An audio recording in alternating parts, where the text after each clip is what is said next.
Thank you for joining me on this episode of the Next Bite of Life podcast. My name is Kem, and on this week's episode, we're going to talk about things that expats seem to miss most about their home country, more than likely the US.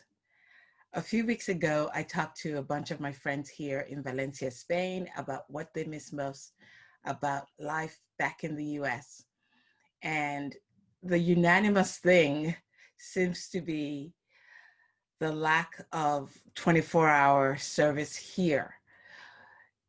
Back in the States, you're used to grocery stores, everything being open 24 hours to serve you day and night. I didn't actually realize that so many people use those. I never went to the grocery store during the night, and I didn't know that people actually did go. I mean, I worked at a 24-hour pharmacy when I was still working, and we had stragglers in. I quit my shift at midnight and sometimes 2 a.m. in the morning, and there were very few people, only, you know, thieves there to steal like beer and wine from the shelves, and we couldn't do anything to stop them because it was against the company rules to chase them. So we had people that came in on a regular basis just to steal alcohol. In Spain, there is no such thing, at least that I've seen. Only hospitals are open 24 hours, and nobody seems to frequent that, of course, unless you need actual help. So I didn't miss it much, but apparently a lot of my friends do. And that was probably one of the top things that they said they missed the most about the US, the fact that they couldn't just go to a grocery store on Sunday. Now, lately, there has been a couple of stores that are open, grocery stores that are open on Sundays. Not 24 hours, but they're open, at least you can shop. It was quite a revelation when we first moved to Spain that we were just basically out of luck. We thought we could just go and get our groceries on Sundays, and we got to the store and there was nothing. Thank God, the staple was spaghetti was there, so we weren't too put out and we could survive on that until Monday. But for things like fresh milk and other items like a Tylenol or something, the pharmacies are closed, everything is shut down. It's a day for family, so it's really hard to find things that you thought you couldn't live without, but obviously you can live without them because you have to survive till Monday to get them. But by far, one of the top things they told me that they missed was the lack of 24-hour services everywhere. The second thing, oof, and that was a biggie, it was customer service. I mean, apart from the fact that they're there 24 hours to help you, the customer service, you have to admit, in America is, near excellent. You walk into a restaurant and there's somebody at your side to sit you and to make sure that you're comfortable, and you go to the bank and you're the customer, and the belief is that the customer is king, which is not always the right thing, but that's what happens there. And I think sometimes we're spoiled because of that. And so we come here in Spain expecting it to be the same way, and when it's not, you're a little disappointed. Now, I think, the way things are here, I've gotten used to it. So when I go into a restaurant, I'm not expecting them to fawn all over me, because I know the people working there are being paid well and they have all their benefits, unlike the US where they survive on tips. So they have, you know, they have a reason to help you and to coddle you. And it can almost be cloying and way too much. Here, it's the extreme end where nobody pays attention to you. And so you need to make yourself heard before you can be helped.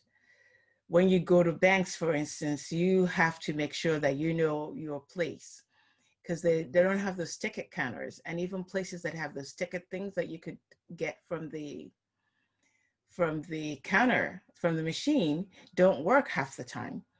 So it's expected that when you go in, you have to ask who the last person in line was.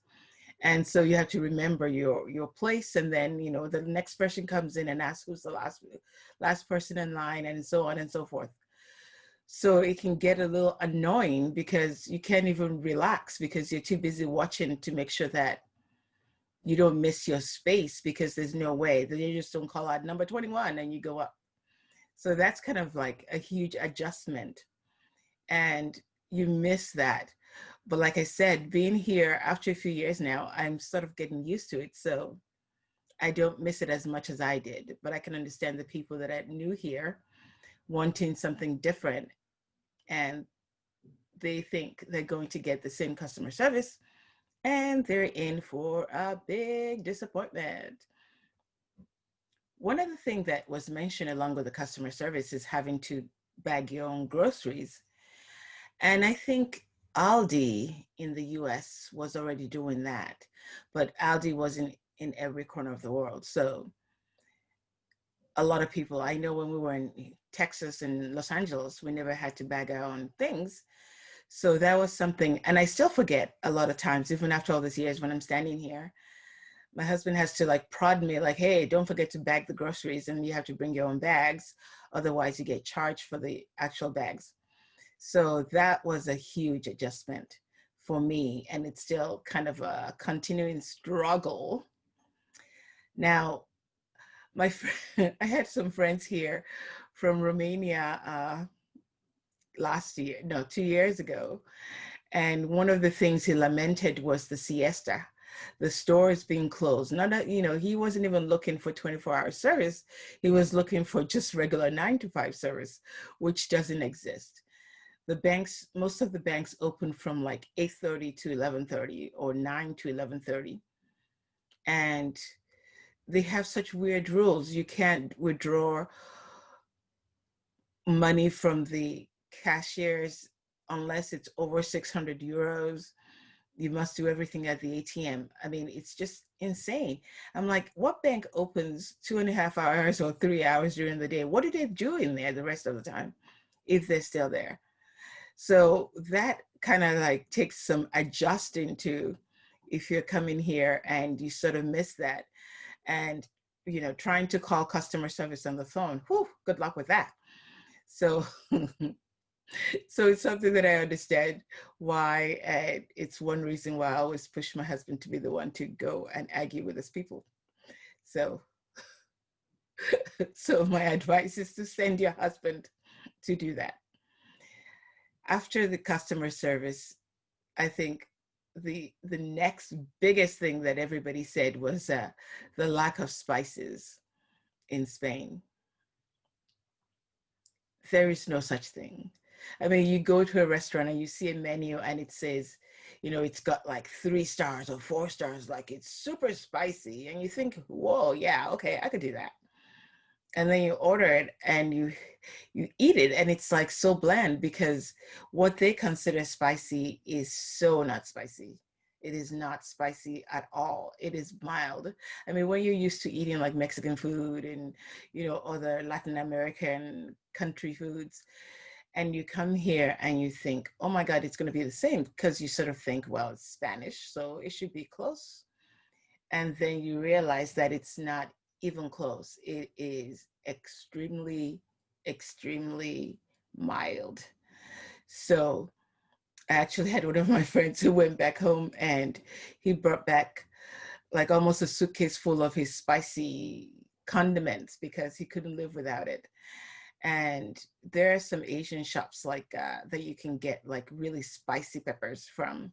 But if you're going to a restaurant and expecting spicy, you won't find it. So that is something that was a little bit surprising to me coming here, because you think, you know, Spain, you know, Spanish food, it should be spicy, and it's not. So keep that in mind. The siesta is 2 or 3 hours in the afternoon, and it breaks up the day.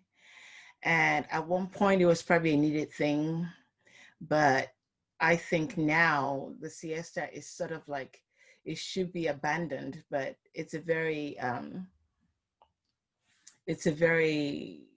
Spanish culture or thing, and I don't think it's going to go away. So we just have to get used to it. I actually don't mind siesta time because the stores, the grocery stores stay open during those hours, and I find it a lot quieter. So that's when we tend to do our grocery shopping because it's less crowded then. So I don't really miss it.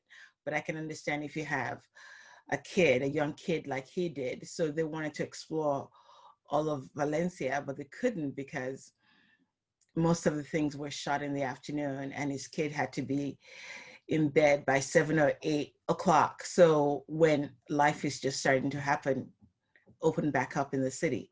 So that's something that if you have small kids, you might miss.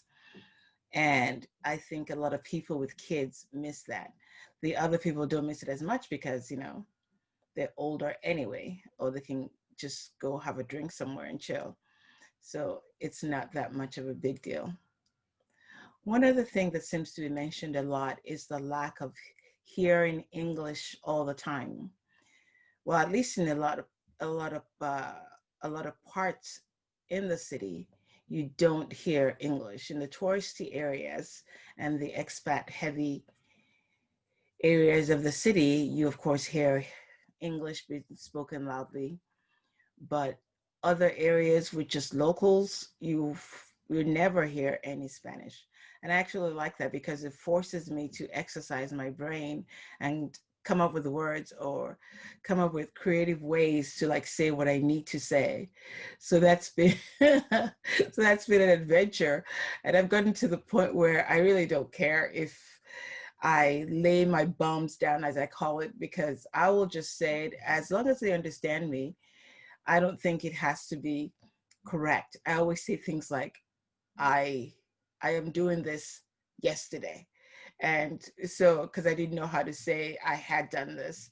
So like those verbs were, those, not verbs, those palabras, words were really hard for me. So it's been getting better, so because I've been studying Spanish every day. And I'm happy to say that my classes will resume next week. So I am so looking forward to that because I feel like I really need to keep up my Spanish living here and planning on staying here. So the lack of English being spoken everywhere bothers some people, but I think they should use that as the kick in the pants to like study Spanish more so they can communicate with the locals. Of course, in a lot of parts of the US, English is not spoken all the time either. And now looking back, I wish I had paid more attention to my friends' parents who had emigrated and were expats in America from different parts of the world. I wish I had listened to them more and learned more Spanish. I mean, I had years and years and years and years to learn, and I didn't. And that is just something I regret totally. I should have done. I should have listened more and learned more because it would be a lot easier to learn just a few words that are different in Spanish, as in Castellano Spanish, as opposed to like, Latin American Spanish. But it's okay. Now, what surprised me about what they said, friends and family, was I thought it would be number one because really, when you ask expats what they're going to miss most about the country before they leave, the first thing most people say is, I'm going to miss my family and my friends and blah, blah, blah. So I was really surprised that it was like number 4, number 5 on the list. It seems like you don't miss your family and friends as much as you thought you would. One reason is because when you were living in the States or wherever, you probably hardly ever saw them. I mean, you keep in touch with the phone calls, but the same is here when you're outside of the country. You have your WhatsApp and all your social media apps and everything for keeping in touch. So it's not like it's any different. And yeah, they're farther away, but you could still see them. And so I just assumed because that was one of the first things that people would say about missing friends and family when they leave. It was funny to observe that after they have left, that was not the number one the number one thing that they miss the most. So that was kind of surprising and a little bit shocking to me.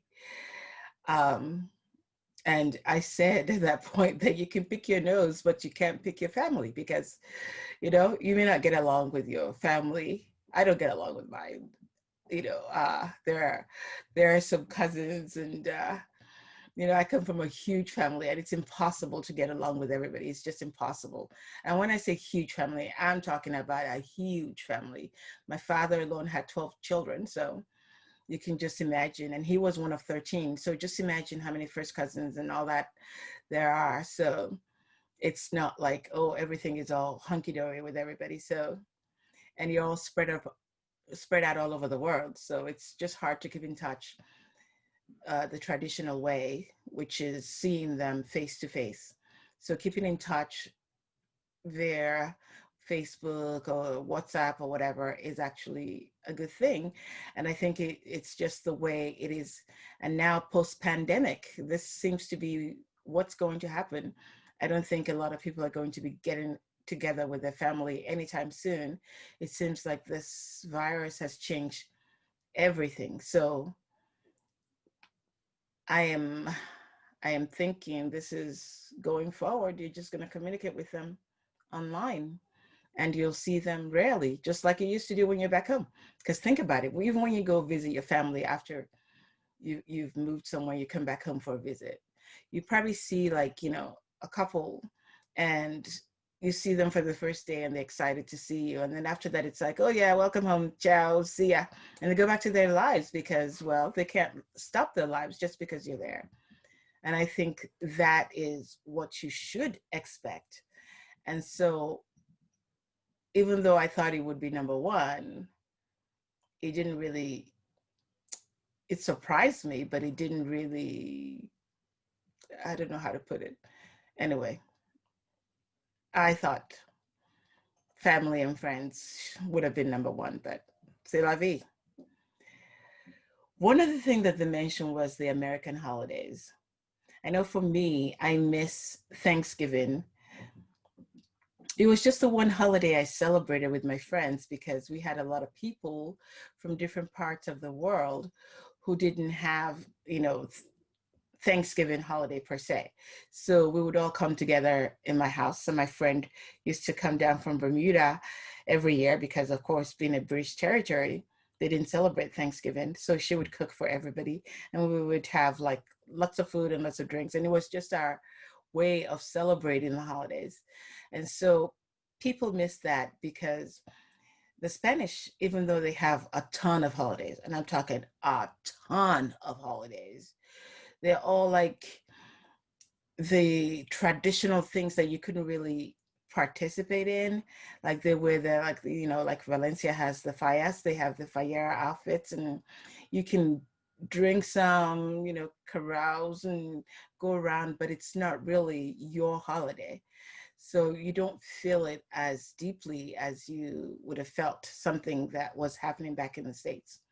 So that was one thing that they said they missed. And I can understand that because I miss Thanksgiving. Now, Christmas and New Year's is the same all over. I never really was a big fan of either one because I think they've been commercialized so much. It was all about, what gift you're getting, what car you're given, what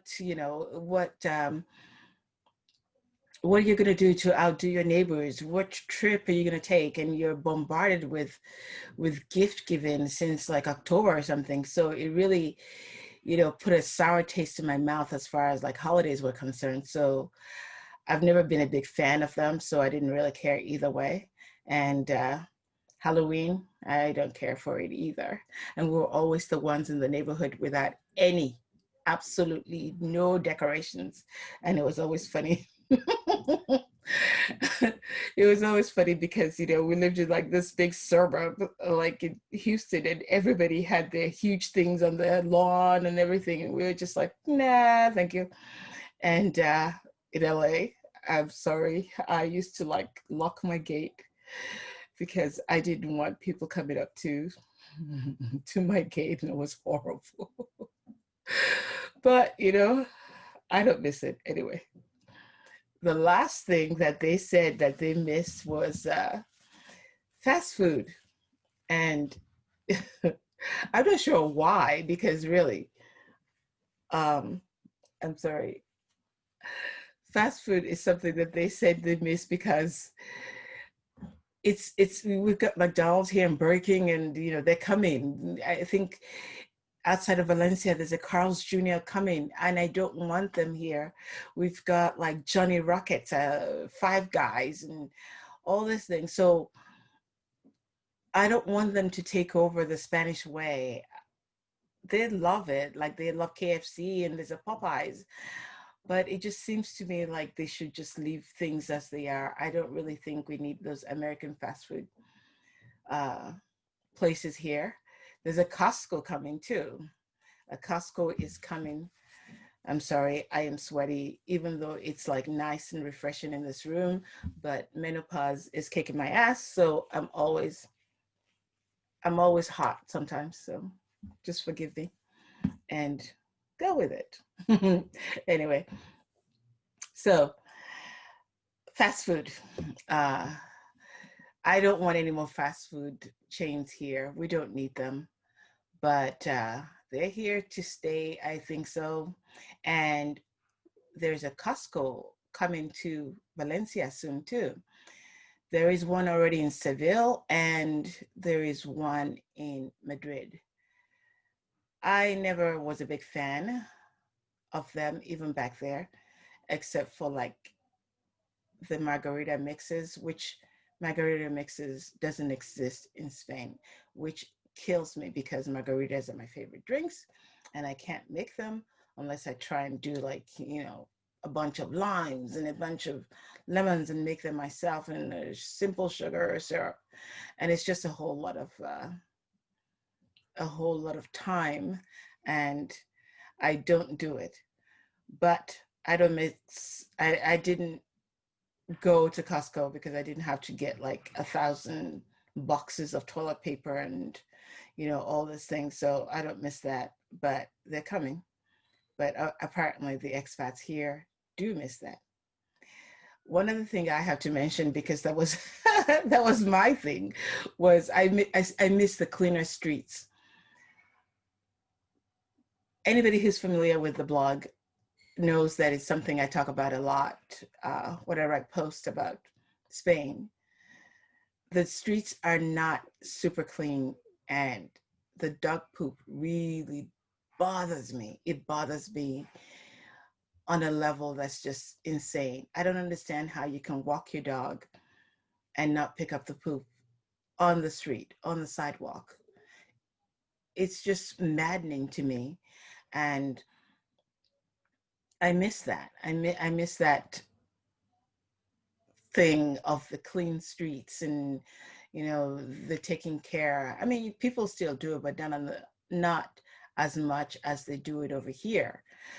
So my plea to anybody who doesn't clean after their dogs is, please do. Don't walk your dog off the leash and kind of pretend you didn't see the poop when a dog poops. I mean, I don't blame the dog, I blame the owners. So I think it's just common courtesy to do that. I have to admit though, since the coronavirus and the lockdown, it's been better. I mean, more people are cleaning after themselves, probably because they think like, if we're taking the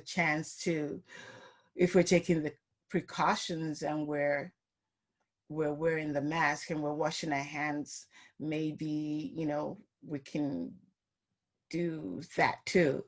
And I'm glad to see that, because ultimately what's going to happen is there's going to be some airborne disease from feces or something, that, I mean, already there are airborne diseases, but it might be, a pandemic or something. So it's good to see that people are starting to do that. At least I see that more on the streets. So those are the things that the expats, at least in Valencia, seem to miss most about their homes back there in the US or in the UK. So if you have any ideas of anything else that you miss, let me know. I would like to thank you for listening to the podcast. And I would also like to ask that if you're enjoying it, could you please leave a review, subscribe to the channel so that you don't miss any future podcasts. Make sure to visit the blog nextbiteoflife.com or the Spain specific blog called expatinvalencia.com. And I'll see you on the next episode. Thanks a lot. Goodbye.